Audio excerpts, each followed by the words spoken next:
अब जिसमें मैं आपको पढ़ा दिया तो भौतिक वर्गीकरण, रासायनिक वर्गीकरण, अब इसको टोटल फिर से शुरू से देखना, फिर से देखेंगे। लिखना बंद करो, समझिएगा, लिखना बंद करो, समझना है केवल समझिएगा। तो सबसे पहले समझते इसको पूरे तो सही तरीके से, ठीक। तो सबसे पहले देखते हैं भौतिक वर्गीकरण, फिर उसके बाद देखेंगे रासायनिक।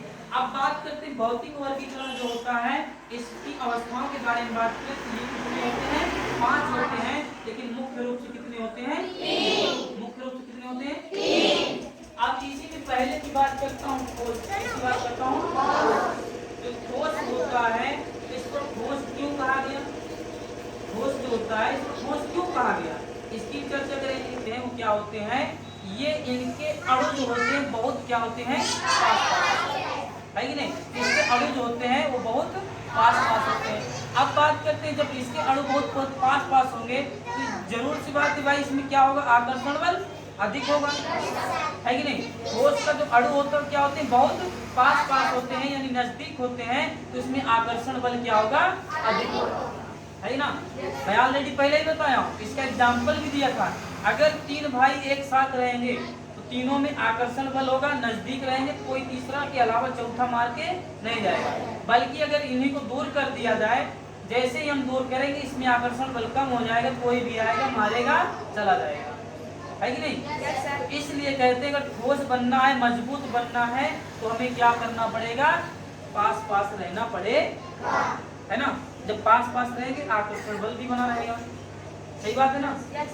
अब इसके बाद करता हूँ, ठोस में पहला पॉइंट बताया हूँ, इसके अणु क्या होते हैं? बहुत पास होते हैं, है ना?